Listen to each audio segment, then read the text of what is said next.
Quero agradecer a todos os irmãos que estão nos acompanhando aí pelo Facebook e principalmente agradecer a Deus por mais essa oportunidade que Ele nos dá de estudarmos a palavra de Deus e termos essa comunhão de forma remota, ou seja, distante, mas ao mesmo tempo tão próxima no Espírito, né?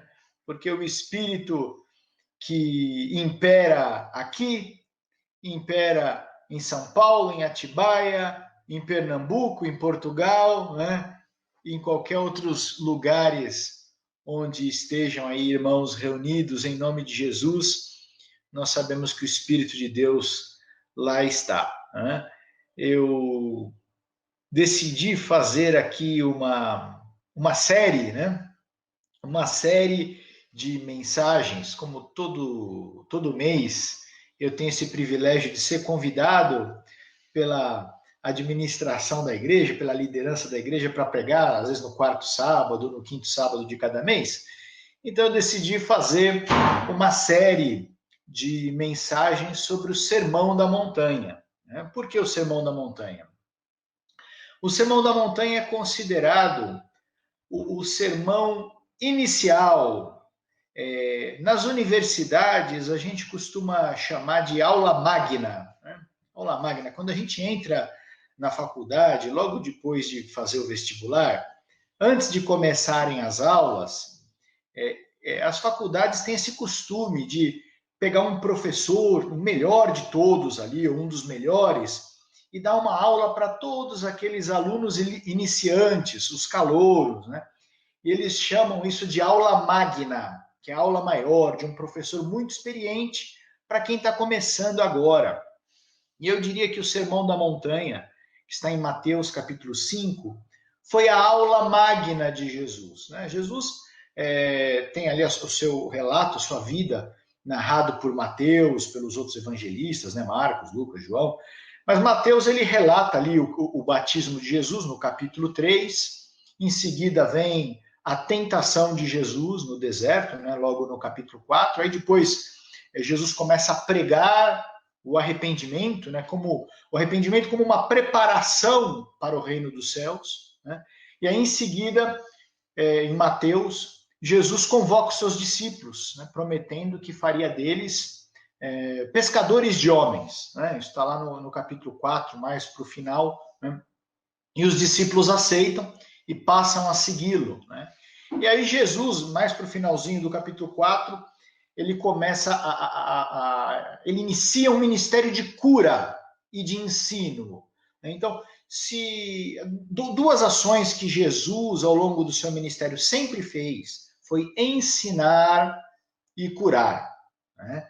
E aí, naquela época, já logo no início do seu ministério, por conta dessas curas, né, e do seu ensino, ele ficou famoso. Né? Lá em 4:24, vocês podem depois pesquisar, Mateus 4:24, diz que ele realmente ficou famoso e ele atraiu grandes multidões. Grandes multidões. E aí nós vamos entrar no capítulo 5, que é o capítulo em que começa o Sermão da Montanha, essa aula magna para iniciantes. Né? Então, se você quer aprender o que é o verdadeiro cristianismo, nada melhor do que aprender com o grande mestre, que é Jesus, e aprender do começo. É muito bom aprender as coisas do começo, né?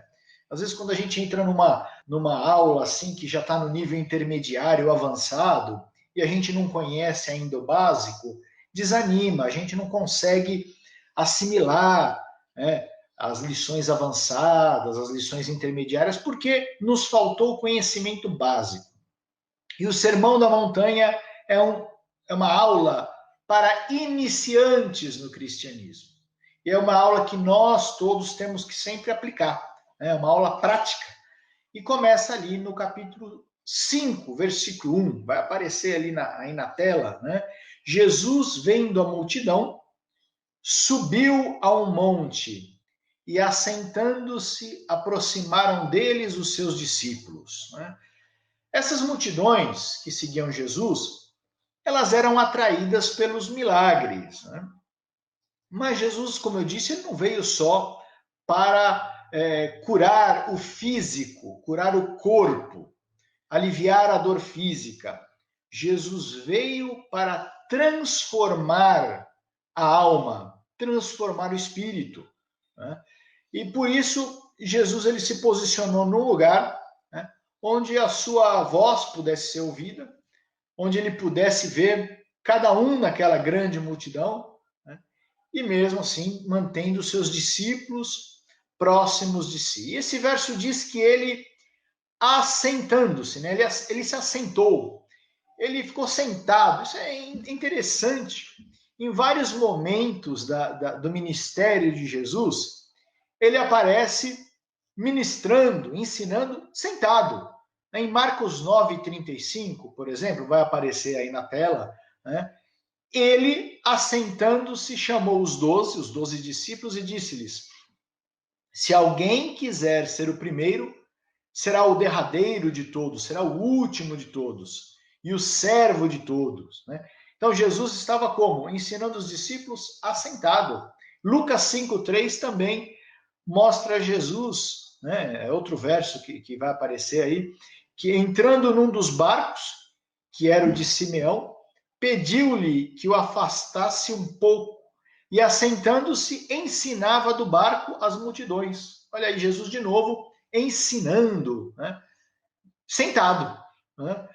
João 8:2, eu separei João 8:2 também, que fala que pela manhã cedo tornou para o templo, e todo o povo vinha ter com ele, e assentando-se, os ensinava. É interessante isso, porque na nossa cultura, nós estamos acostumados, a pessoa que vai falar, ela se levanta, ela fala em pé. E quem aprende, ou seja, os alunos, ficam sentados. Esse é o nosso costume, né? Mas Jesus, ele se assentava. Isso tem um significado, né? O fato de Jesus se assentar pode significar, em primeiro lugar, que ele não tem pressa, que ele está confortável, né? Que ele não tem hora para sair, né? E as pessoas amavam ouvir Jesus, porque entendiam que ele falava de uma maneira diferente dos outros professores, dos outros rabinos, né? E o fato de Jesus falar sentado também mostra que ele se colocava, de certa maneira, na mesma posição, no mesmo nível dos discípulos. Jesus foi enviado pelo Pai, né, abriu mão de sua glória e desceu para resgatar a humanidade. Então Jesus ele desce, ele se assenta, ele assume uma posição baixa para poder resgatar esses seus filhos, né, esses seus irmãos, né, os filhos de Deus, e levá-los para uma posição maior, né? Isso é uma grande bênção. E Jesus também demonstrava humildade com isso. Nós vamos falar um pouco mais dessa humildade, né? O versículo 2, Mateus 5:2 diz: ele começou a ensiná-los dizendo. O começo dos ensinos de Jesus está aí, né? Ele começou, bem-aventurado os pobres de espírito, ou em espírito, pois deles é o reino de Deus. Essas são as primeiras lições de Jesus, as lições básicas, fundamento para tudo aquilo que vem depois. Se o cristão não for capaz de aprender essas lições básicas de Jesus, nada mais será aprendido. Não conseguiremos avançar, né? E é importante entender que essas lições do Sermão da Montanha, lições básicas, também são lições práticas. Tá? O que Jesus estava ensinando para os seus discípulos e para a grande multidão não era teoria, não era teologia, não eram responder grandes perguntas e dilemas da humanidade. Eram lições que poderiam e deveriam ser aplicadas na vida prática, né? Eram lições que, logo depois de aprendidas, elas deveriam ser vividas, porque senão elas acabariam esquecidas. Isso é muito importante. As lições práticas da Bíblia têm essa dinâmica. Assim que elas são aprendidas, elas têm que ser vividas. Do contrário, elas são esquecidas, né? E a primeira lição foi essa: bem-aventurado, ou bem-aventurados os pobres em espírito, ou de espírito, pois deles é o reino dos céus, né? Essa palavra bem-aventurados, nós costumamos dizer que ela significa felizes, né? Mas o significado original no grego, eu até coloquei aí, né? Makarios é a palavra, né? Bem-aventurado. Ela não significa apenas feliz no sentido de alegria, de bom humor, de estar de bem com a vida, não. Ela tem um sentido muito mais profundo. Makarios no grego quer dizer uma pessoa abençoada, uma pessoa plena, uma pessoa repleta, né, de felicidade, de regozijo, de alegria. Não é só uma pessoa bem-humorada, né? Então, bem-aventurado, bendito, né, abençoado são os pobres em espírito. E a palavra pobre? Vai aparecer aí na tela, né? Pobre, ela tem essa palavra no grego, né? Que é torros, né? Que é pobre, mas ela é mais do que pobre. Essa palavra no grego, ela é usada para se referir a mendigos, por exemplo, Lázaro, o mendigo Lázaro, que aparece lá em Lucas 16, né? Versículo 20, é usada essa palavra, né? Então, o pobre, nesse sentido que aparece no Bem-aventurados Pobres, não é um pobre comum, que nós todos somos pobres, que não tem dinheiro. É a pessoa em uma situação de pobreza extrema. É um mendigo, é uma pessoa miserável. Então, é muito pobre, muito pobre. Então, Jesus está dizendo, bem-aventurado os miseráveis de espírito, vamos dizer nesse sentido, né? Os extremamente pobres de espírito, os mendigos de espírito, porque deles é o reino dos céus. Olha que mensagem estranha para aquele povo, né? A condição para receber o reino dos céus é você ser um mendigo espiritual. Que coisa! Esse discurso quebrava todos os conceitos da época da religião pregada pelos rabinos, pelos líderes espirituais, né? Eles tinham a crença, e era ensinado para o povo, que as pessoas abençoadas eram as ricas, eram aquelas pessoas que tinham boa saúde, boa situação financeira. Se as pessoas daquela época vissem um pobre, um mendigo, uma pessoa em condição de rua, doente, um leproso, eles associavam esse infortúnio da pessoa ao pecado. Eles associavam a falta de bênçãos. Então, se uma pessoa estava bem financeiramente, tinha boa saúde, ela tem tudo isso porque Deus abençoou, ela é uma pessoa boa. Por outro lado, se a pessoa ela não tem recursos financeiros, ela é desprezada, não tem casa, mora na rua, é doente, ela está nessa situação porque Deus não abençoou, ou seja, essa pessoa não é espiritualmente boa o suficiente para ter bênçãos de Deus. Esse era o conceito daquela época. E Jesus ele rompe com esse conceito dos fariseus e dos rabinos, dizendo o seguinte: para você herdar o reino dos céus, o reino de Deus, você tem que ser um mendigo espiritual. Mas o que é isso? Mendigo espiritual. E o povo ouvia com atenção, né? O mendigo espiritual, o mendigo de espírito, é aquela pessoa que está cansada de pecar, que está a ponto de desistir, que olha para si e vê que não tem mais resistência espiritual, né? Que olha no espelho e vê ali na sua frente um grande pecador. São pessoas que acham que elas nunca vão ter o favor de Deus. Acham que até tiveram oportunidade no passado, mas elas desprezaram a oportunidade, que essa oportunidade nunca mais vai voltar. Esses são os mendigos do espírito, né? Aquelas pessoas que carregam um fardo pesado e mal cheiroso, talvez até, né? De um sentimento de culpa, de coisas que fez no passado, ou de coisas que não fez e deveria ter feito. E essa culpa, essa mágoa, esse rancor, não passa um dia sem que essa pessoa olhe para esse seu erro e se culpe por esse erro.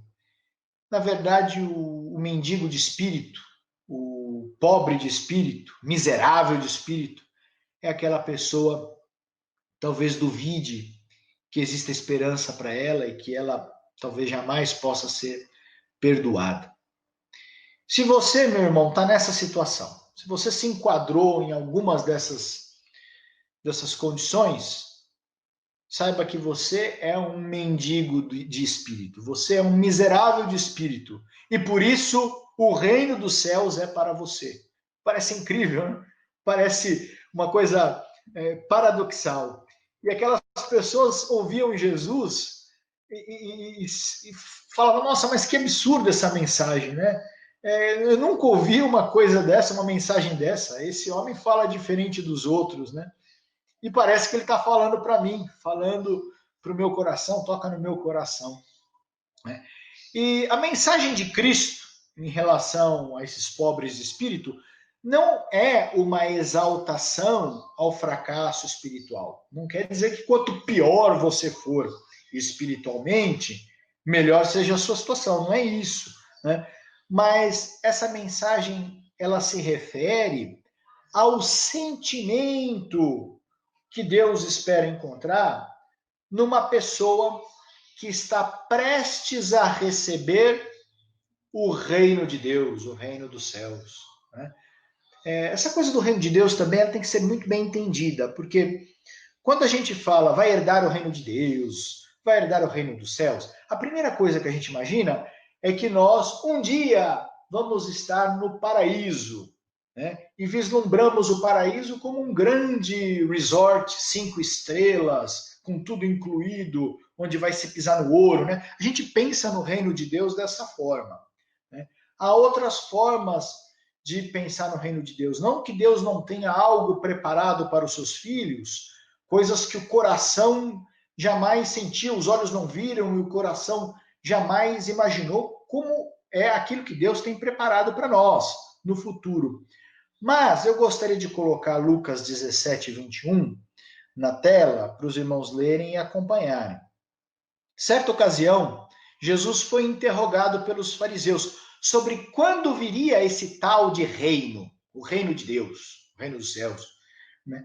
E Jesus respondeu: olha, não vem o reino de Deus com visível aparência. Nem dirão, olha o reino de Deus aqui, ele está aqui. Ah, não, o reino de Deus está lá. Por quê? Jesus explicou isso, ensinou desse jeito. Porque o reino de Deus, isso é importante. Quando nós falamos no reino, sempre falar do reino dos céus, do reino de Deus, isso é importante. Você não deve esquecer isso nunca. O reino de Deus está dentro de vós. Quando fala que eu vou herdar o reino de Deus, não quer dizer apenas que eu vou entrar num lugar especial, muito bonito, pisar em rosto de ouro. Não é isso?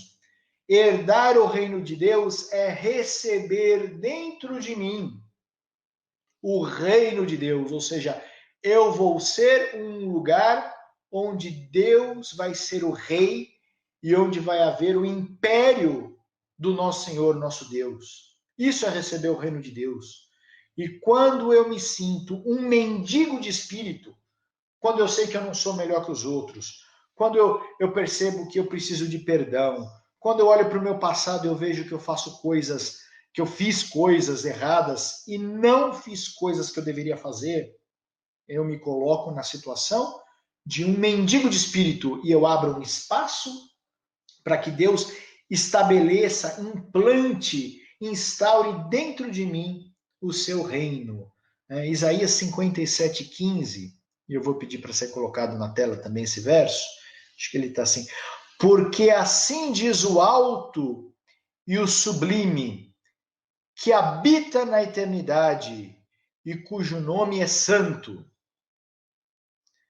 Num alto e santo lugar habito, como também com o contrito e abatido de espírito, para vivificar o espírito dos abatidos e para vivificar o coração dos contritos. Deus, ele vive num lugar alto, num lugar santo, mas ele vive também onde? Dentro do coração do abatido de espírito, do contrito. O que é contrito? O que é o contrito? É aquela pessoa triste pelos pecados que cometeu. É aquela pessoa que tem um senso da sua fragilidade espiritual. Esse é o contrito de espírito. E é dentro dessa pessoa que Deus habita. Né? Deus, ele faz morada em quem se sente fraco, em quem se sente miserável. Se você se sente bom, se você se sente melhor que seus irmãos, se você acha que você é mais justo do que os outros, e ora como os fariseus, como o fariseu orava, né? Ah, Senhor, muito obrigado, né? Porque eu não sou como um desses publicanos pecadores, ainda bem que eu sou um cristão, que eu frequento a igreja, que eu estudo a Bíblia, ainda bem eu não sou como esses pecadores. Esse é o orgulho espiritual, esse não é o mendigo de espírito.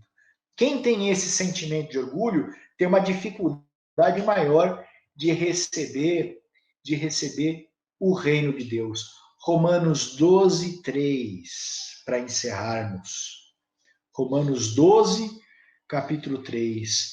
Porque pela graça que me é dada, diz o apóstolo Paulo, digo a cada um dentre vós que não pense de si mesmo além do que convém. Antes, pense com moderação, conforme a medida da fé que Deus repartiu a cada um. Ou seja, Paulo está falando o seguinte para todos nós. Quando você olhar para si mesmo, não vai se achando que você é muita coisa, porque não é. Quando você se autoavaliar, avalie-se com moderação. Olhe para dentro do seu coração. Você não é melhor que ninguém. Né? Você é fraco, você desliza, você fala coisas que não deve falar, você pensa coisas que não deve pensar, você deixa de fazer coisas que você deveria fazer e não faz. Ou seja, você não está com essa bola toda. Essa é a mensagem que Paulo nos dá. Porque tendo esse sentimento, essa percepção da nossa fraqueza, nós abrimos espaço para que Deus instaure dentro de nós o seu reino. Essa é a primeira lição básica do cristianismo. No próximo mês, nós vamos fazer a parte 2 dessa lição. Vamos falar sobre aqueles que choram porque serão consolados. Eu agradeço a todos os irmãos pela atenção, agradeço pela participação e espero que todos tenham um dia abençoado. Que Deus abençoe a todos. É o meu desejo, a minha oração. Amém.